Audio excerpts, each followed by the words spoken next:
Estamos con el mejor procurador que ha tenido este país, como lo fue Mario Aramburu, de ese tamaño.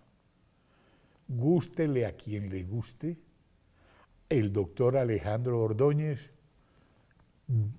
veló por el orden, veló ante todo por la institucionalidad y por los principios.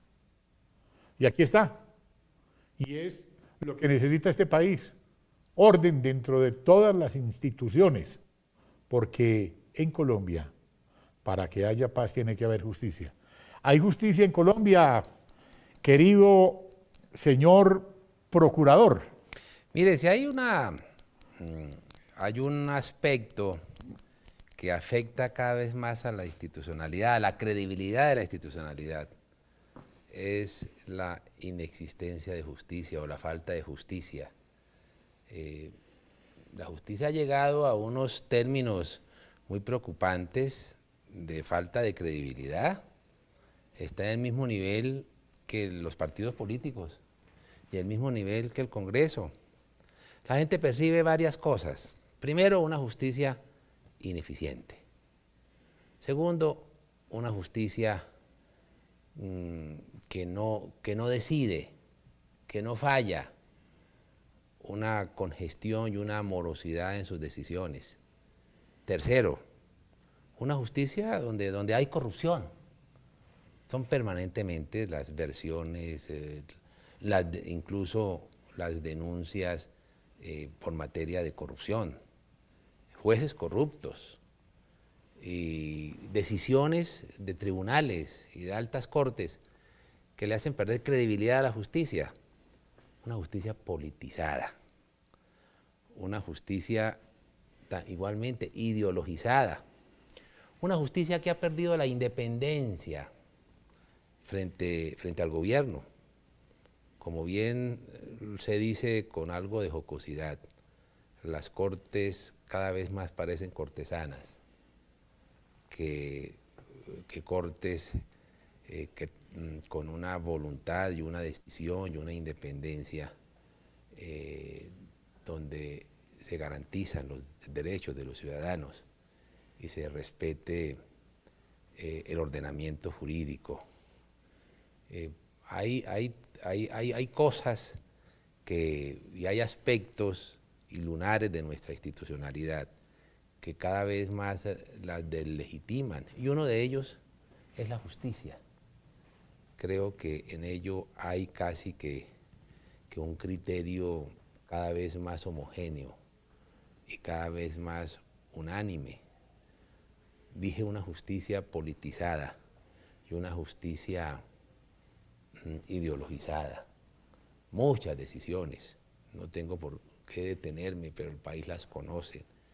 Tiene ese tufillo de decisión política ajena al ordenamiento jurídico, ajena a las realidades probatorias y con el propósito de hacerle favores al príncipe, que es otra de las deformaciones de nuestro sistema. Hoy, como diría Álvaro Gómez, el régimen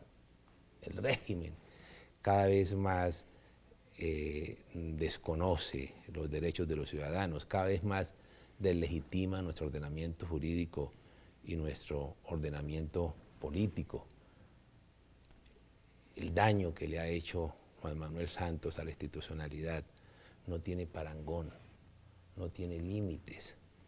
Lo ha cooptado todo, lo ha cooptado todos los órganos públicos para ponerlo al servicio de sus intereses políticos. Eso es corrupción. Ahora se pretende adalid de la corrupción. Imagínese, William, Juan Manuel Santos, el adalid de la anticorrupción. Si ha habido un gobierno que que ha realizado esfuerzos por poner al servicio la autoridad de sus intereses particulares, ha sido este. Se ha habido un gobierno donde ha abusado del patrimonio público para poner al servicio de sus intereses personales ha sido el de Juan Manuel Santos. Leía en estos días un dato que es escalofriante, pero hay que decirlo, y para que señalar un poco, para quitarle, dijéramos, ese manto de gobernante que ahora decidió combatir la corrupción siendo el gobierno más corrupto en las últimas décadas. ¿Sí sabe cuántos billones se han gastado en publicidad y en eventos? 6 billones de pesos. No, no hay derecho. Casi una reforma tributaria. Si ha habido un gobierno que no conoce la austeridad, ha sido este gobierno. Si ha habido un gobierno que, dijéramos, ha manipulado, como ha manipulado los cupos indicativos, ha sido este gobierno. Si ha habido un gobierno que ha, dijéramos, utilizado los recursos públicos para entregárselos a la clase política, pues ha sido este. Y si uno recuerda los episodios electorales, no solamente de su reelección, sino los episodios recientes del plebiscito. Claro. Abuso de la publicidad, abuso de los recursos públicos. Gobierno que desconoce de una manera flagrante la austeridad. Ha sido este gobierno. Porque al fin y al cabo la corrupción es eso, cuando usted pone al servicio de los intereses particulares la función pública, la autoridad pública. Eso es lo que hay que combatir. Ese es el régimen. Ese es el régimen que hay que combatir, que hay que enfrentar, que hay que derrotar. Si nosotros queremos salvar la democracia, tenemos que enfrentar el régimen.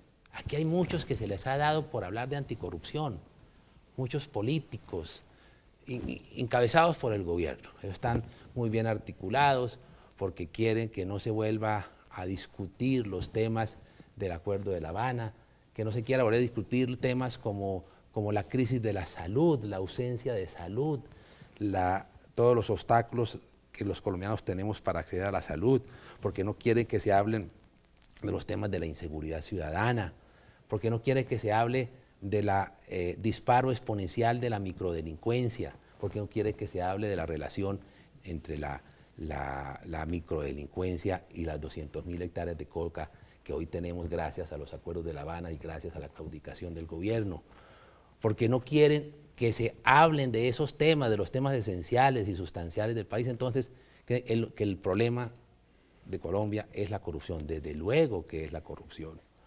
pero quienes hoy aparecen como catones de la anticorrupción, como adalides de la anticorrupción, son los promotores de ella. Los promotores de manera directa o indirecta, porque todos son los consentidos del régimen, todos hacen parte del régimen, todos han avalado las políticas públicas del actual gobierno que han promovido precisamente este fortalecimiento del régimen. Y hay una cosa que es cierta, la pueden describir hasta bien, sí, la cooptación de las autoridades locales, los altos costos de las campañas políticas permiten que una vez elijan alcaldes y gobernadores se entregue la función a quienes fueron los financiadores de las campañas. Sí, es cierto, la forma como manipulan la contratación pública, pero hay una cosa, esas son las consecuencias. Es que ellos mismos han creado la carroña y ellas son las aves carroñeras, los que ahora están enarbolando la bandera anticorrupción. Mire, hay unas causas que son próximas, claro. Hay una descripción de los hechos que ellos la hacen muy bien, como diría don Colacho, don Nicolás Gómez Dávila, en Los Escolios, a un texto implícito. Él decía palabras más, palabras menos. Cada mañana que me levanto y contemplo la corrupción de hoy, termino añorando la corrupción de ayer. Porque la de hoy es mucho más dramática, es la cooptación de la autoridad para diseñar las políticas públicas en beneficio de los intereses individuales, y eso lo hace no solamente el Ejecutivo, lo hace el Legislativo, lo hace el Judicial, ¿sí? Pero eso es cierto, es el tema del legitimante, pero hay una causa, una causa próxima. ¿Cuál es la causa próxima? El régimen. El régimen que hoy encarna, representa Juan Manuel Santos y todos los poderes adláteres y todos los poderes que se le han entregado, que han sido cooptados, y la FARC. Mire, el Acuerdo de La Habana no es sino más la entrada formal de la FARC al régimen. Están pidiendo ahora hasta ministerios. Sí, claro. Usted vería uno de los escritores, voceros oficiosos de ellos pidiendo hasta 3 ministerios ahora en la crisis que se nos avecina. El régimen es, es responsable, dijéramos, próximo, pero hay otra causa que no quieren tocar porque ellos la han promovido. Aquí no tenemos, cada vez hay menos buenos ciudadanos, con espíritu cívico, con formación, con valores, con principios. No hace mucho tiempo que el interés general ha sido sacrificado por el interés particular. Son los privilegios particulares los que priman en cada decisión administrativa, y el ciudadano común y corriente percibe que detrás de cada decisión pública, llámese sentencia, llámese decreto, llámese ley, hay un interés indebido. No tenemos buenos ciudadanos y no podemos restablecer al buen ciudadano. Y otra cosa, el buen ciudadano, ¿dónde se forma? ¿Quién lo forma? En valores, en principios, en virtudes, en donde se transmite la creencia, la fe, los deberes, sus obligaciones como buen ciudadano, en la familia. Y aquí lo que se hace son políticas públicas para destruir la familia. Y esos que ahora se erigen como catones de la anticorrupción son los que promueven la destrucción de la familia. Y ahora se escandalizan porque se roban los dineros públicos. Y no solamente los dineros públicos, los dineros privados, porque la actividad privada, los sectores, dijéramos, privados también están corrompidos, tan corrompidos como los públicos. Al fin y al cabo, los beneficiarios de la corrupción pública son los particulares, los contratistas. Y no solamente en la contratación, en el diseño de las políticas públicas, esas modificaciones, en materia financiera también, esas desregularizaciones en materia financiera y en materia macroeconómica siempre es para beneficiar a alguien, a un válido del régimen. Entonces ahí no solamente quien le mete la mano al presupuesto, sino a quienes que diseñan políticas públicas para ponerse al servicio de intereses particulares. Tenemos que combatir la corrupción, claro, donde se presente, con mayores penas, con ningún beneficio, con decisiones trascendentales, con autoridades independientes. De eso estamos de acuerdo, con, dijéramos, que estrategias mecánicas. Eso es importante, pero no, eso es fundamental, pero no es suficiente. Y no es suficiente porque si nosotros queremos romperle verdaderamente el espinazo a la corrupción, tenemos que ir a las causas, al buen ciudadano, a formar buen ciudadano, con virtudes, con valores, con principios, que entienda que el interés general prima sobre el interés particular. Eso es esencial, el valor del ejemplo en el ejercicio de lo público. Si hoy algo que necesita la sociedad es el ejemplo de la clase dirigente, el buen ejemplo de la clase dirigente, porque la clase dirigente es ejemplo para bien o para mal. Hay un adagio popular no, hay un adagio, un principio que comentaba mucho un escritor español del siglo antepasado, Eugenio Vegas Latapié. Decía, resaltando como la importancia del ejemplo de las élites, porque aquí lo que están corrompidas son las élites. Las élites, como el adagio chino que decía que el pescado se empieza a podrir por la cabeza, ¿sí? Y que ellos son ejemplo hacia abajo. Si los de arriba lo hacen, ¿por qué nosotros no? Dice el común de la gente. Pues decía don Eugenio Vegas Latapié, como significando el valor del ejemplo. La reina, que el rey juega y todos son tahúres. La reina estudia y todos estudiantes. el valor del ejemplo. Mire, la clase dirigente tiene una gran responsabilidad en lo que estamos y también tiene una gran responsabilidad en la restauración de una verdadera ética pública, pero no podemos hablar de ética pública sin ética, sin moral personal, por la que la crisis en esta materia de corrupción es una crisis moral. Y uno no le puede, mi querido William, levantar tribunas a los principios y cadallos a las consecuencias. Aquí se ha hecho pedagogía, una pedagogía donde se echa por la borda los principios, donde se hace irrisión de ellos, de nuestras convicciones, de nuestras tradiciones, donde se hacen todos los esfuerzos por destruir los valores familiares, donde se hace irrisión de nuestras tradiciones cristianas. Y ahora se escandalizan porque recogen los frutos. Yo le resumo algo. Cuando inicié la Procuraduría, logramos nosotros hacer un documental, que os lo recomiendo. Por ahí debe estar en la página web de la Procuraduría. No, ya la debieron quitar. Pero yo tengo por ahí el documental que se llama El Nuevo Ciudadano Colombiano. Yo me dedicaba, fui para muchas ciudades y me reuní con muchos alcaldes y les presentaba el documental El Nuevo Ciudadano Colombiano. Para combatir la corrupción, para ser un buen ciudadano. Eso es verdaderamente el desafío contra la corrupción. Lo otro se necesita, más cárceles, sí, menos tolerancia, desde luego, más policía también, fortalecer los organismos de control, la fiscalía también, pero no es suficiente. Es el buen ciudadano. Y estaba yo en Vélez, en mi tierra, en una academia de la policía muy bonita que hizo allá José Serrano, Sí. paisano, veleño. Muy bonita, muy grande, con un auditorio hermoso. Y estaban todos los alcaldes de la provincia de Vélez. Y también estaban varios alcaldes de Boyacá. Está el auditorio, bueno, habían unos 220 alcaldes.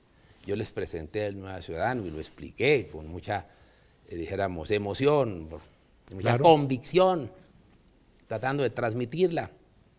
Se para el alcalde, creo que era alcalde de Vélez, un hombre ya mayor, medio patriarcal, yo lo conocía ahí, el mayor de todos los alcaldes, había sido elegido varias veces alcalde, creo que de apellido Villaveses. Dice, uy, procurador, yo estoy de acuerdo con usted. Usted lo han, me perdona, después se puede decir una grosería, Hágale. un santanderianismo, a usted lo han querido joder, porque está haciendo esto, porque usted tiene razón. Y me dijo, yo le voy a resumir algo, cuál debe ser una fórmula muy importante que debemos nosotros tener en cuenta para derrotar, para enfrentar, o mejor, para formar al buen ciudadano. ¿Y qué, doctor Villaveses? Pero algo que ya se abandonó. ¿Y qué se abandonó en la educación? Me dijo, la urbanidad de Carreño. Claro. Y el catecismo. Del padre Esteti. Y el Claro. Eso me dijo dos Villaveses. Y es Y ahí lo resumió todo. la sabiduría popular. Necesitamos buenos ciudadanos, con valores, con principios, con virtudes, para lograr que ese ciudadano entienda los deberes que tiene para con Dios, para consigo mismo, para con los demás. Entonces, llega de funcionario público y no va a robar. Pero ahora no podemos pretender que no robe si no tiene formación, si no conoce el deber, si no tiene moral. ¿Cómo privilegiar el cumplimiento del deber? ¿Cómo privilegiar el bien común? ¿Cómo saber que el otro tiene derechos? Eso no, simplemente cuando uno jura y cuando se pone la investidura, uno no lo adquiere. Y simplemente con esas conferencitas de transparencia y con esas, dijéramos, estrategias que son tontas de poner, dijéramos, que se conozca la declaración de renta del funcionario público cuando entra y cuando sale, o de hacer esfuerzos de transparencia. Mire, esos funcionarios públicos corruptos lo saben, y lo saben muy bien, y lo saben a perfección, y son buenos ladrones. Y son buenos ladrones porque formalmente cumplen con el deber, cumplen con los procedimientos, cumplen con las exigencias de ley. Yo estoy seguro que el señor viceministro García estuvo muy bien asesorado para saber cómo hacía bien la licitación y cómo se la adjudicaba. Y si lo investigaban por esas exigencias, por el principio de planeación, por el principio de economía, por el principio de responsabilidad, por los temas presupuestales, seguramente es muy bien. Pero Simbrano ya estaba recibiendo por debajo los 5 o los 10 millones de dólares. Son buenos ladrones, porque roban, pretenden blindarse, hacen perfectamente los procedimientos, pero sin embargo reciben dinero por cumplir la función. Por eso son ladrones que incluso tienen asesores jurídicos. En esos carteles están muy bien asesorados jurídicamente para que realmente no sean descubiertos en sus picardías. Entonces, realmente el combate contra la corrupción tiene unos elementos que son de dos naturalezas. Uno, el que todo el mundo, porque todos van a ser, son una especie de candidatos Barbies, todos son iguales. Sí, la corrupción, sí, la cárcel, de acuerdo, lo firmo, ¿dónde lo firmo? Eso es cierto. Pero con eso no se combate la corrupción eficazmente. Con eso no le estamos asegurando a nuestros hijos. Yo digo más que a mis hijos, a mis nietas. Yo solamente tengo nietas. No tengo nietos, nietas, puras nietas. Sí. Aquí me acompaña un yerno, uno de los yernos. ¿El matriarcado? El matriarcado. Porque en mi casa se hace lo que yo obedezco. Sí, pero entonces con eso no le estamos asegurando el futuro, que en el futuro vamos a una sociedad transparente, una sociedad donde los dineros públicos, donde las políticas públicas cumplan con los deberes constitucionales. No, con eso no lo vamos a conseguir. Entonces tenemos que, las estrategias para combatir la corrupción deben estar integradas por dos elementos. Uno inmediato, unos mecánicos, unos judiciales, pero no son suficientes, son importantes, pero no son suficientes. Con la modificación del Estatuto de la Contratación, sí, con todo eso. Pero si nosotros queremos romperle el espinazo a la corrupción de verdad, debemos lograr buenos ciudadanos. Y para lograr buenos ciudadanos nos toca fortalecer la familia. Como hoy tenemos cada vez menos familias, tenemos menos ciudadanos, menos buenos ciudadanos, y por tanto cuando esos ciudadanos llegan a ejercer las funciones públicas, pues se les facilita meterle la mano al presupuesto. Mire, hace 5 años hubo unos desórdenes dramáticos en Londres a raíz de la muerte de un inmigrante asiático. Y se presentaron unos desórdenes terribles. 3 o 4 días Londres en manos de unos adolescentes que quemaban automóviles, que quemaban centros comerciales, más de 3.000 automóviles quemados. Cuando volvió la tranquilidad, fue más eficiente allá la policía que el domingo acá contra las hordas petristas. Ah, así es. Petristas peñalosistas, ¿no? Porque, pero qué cosa tan rara. Claro, ahí se aliaron y en alguna medida fue más responsable el actual alcalde de Bogotá, el doctor Peñalosa, porque en últimas él auspició y después se asustó. Sí, claro. Después salió corriendo, porque en últimas tal vez se encontraba con que las hordas petristas le pedían la firma para la revocatoria de él, por eso no fue, pero él auspició. Bueno, prosigamos en el cuento. Londres, los desórdenes que le cuento. Vuelve el orden. Te dirige el primer ministro Camerún, David Camerún, don Daniel Camerún. Sí, David Camerún. Sí, David Camerún. Palabras más, palabras menos. Sí. Cuando veía la destrucción de los bienes, de las automóviles, los bienes inmuebles londinenses, yo pensaba por los padres de familia de estos adolescentes, dónde estarían, cuál su función. Y dice casi que textualmente, en adelante, las políticas públicas se construirán en perspectiva de familia, si fortalece a la familia, si le permite a la familia cumplir con su misión natural, que es la de educar a sus hijos. En esa medida, el Reino Unido promoverá esas políticas públicas. Haré un test en el cual el propósito es observar qué tanto privilegia y fortalece a la familia, porque en el fortalecimiento de la familia tendremos el fortalecimiento de una sociedad civil, ¿sí? Para lograr que los ciudadanos logren o puedan ejercer sus derechos. Exactamente lo mismo lo podríamos aplicar acá, pero aquí no lo quieren aplicar, porque aquí se escandalizan por las consecuencias que son muy graves, que ya son tan graves, que hasta los promotores de la destrucción de la familia y de las políticas públicas para ello hoy reaccionan, pero se obstinan en no reconocer dónde está la causa de eso. Hay algo que lo voy a decir, a mí me han criticado, mire, es una prueba de lo fundamentalista de este señor, pero la pérdida del temor de Dios. Exacto. En la sociedad, en las costumbres, en la conciencia humana, es en últimas, él promueve, facilita todo ello, como decía Dostoyevsky en Los Hermanos Karamazov. Si Dios no existe, todo es permitido. Ahora hay una ola libertaria, donde todo es libertad sin orden, incluso libertad contra el orden, donde hay derechos sin deberes.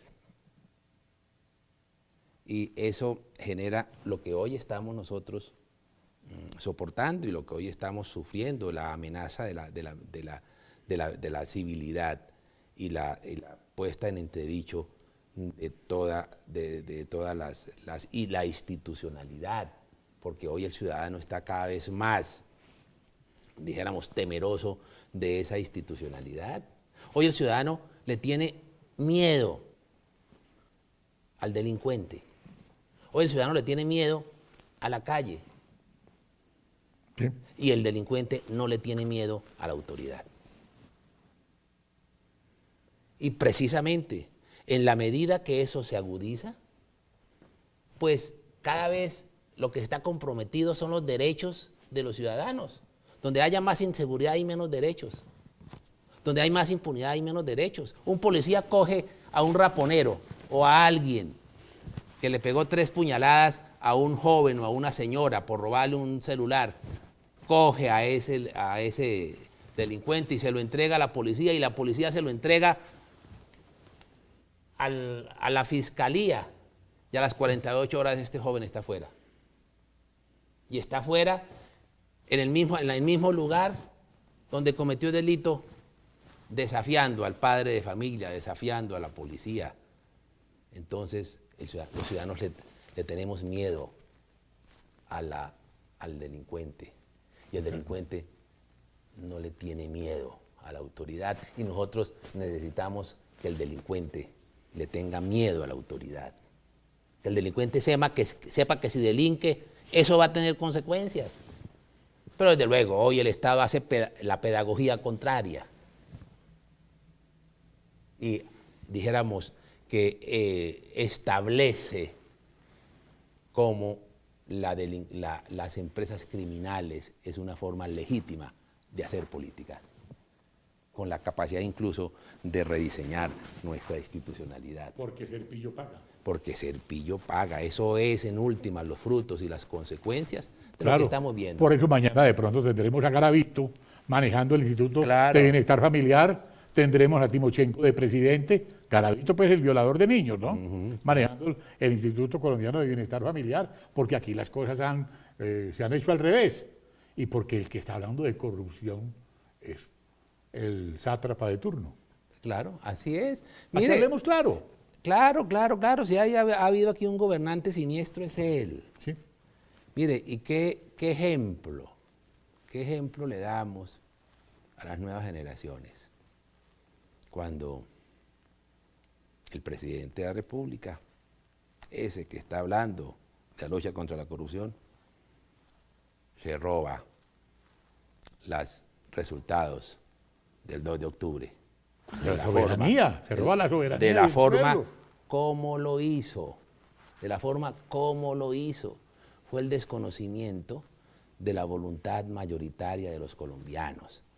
Si hay algo ilegítimo, es eso. Porque, al fin y al cabo, el presidente Santos es un presidente ilegítimo. ¿Es cierto? Es un presidente ilegítimo en su origen. Este gobierno es ilegítimo en su origen y es ilegítimo en su ejercicio. Es ilegítimo en su origen. Mire, a él no lo eligió el pueblo colombiano, a él lo eligió la Fiscalía. Claro. ¿O no? Obviamente. ¿O digo mentiras? Obviamente. A él lo eligió el doctor Eduardo Montealegre. Eso lo diseñaron muy seguramente en las mazmorras de la Fiscalía o del Palacio de Nariño o en ambas. ¿Cómo hacer para lograr los resultados electorales?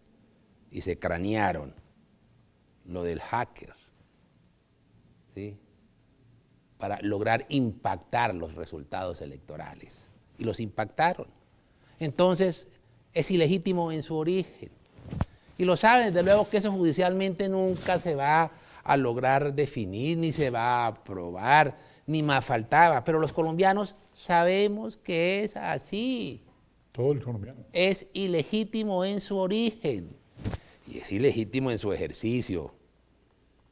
Y la parte culminante de esa ilegitimidad y de esa carencia de quicios, carencia de límites, fue lo que hizo con los resultados del 2 de octubre, y lo cual, desde luego, envenena lo que de allí se derive.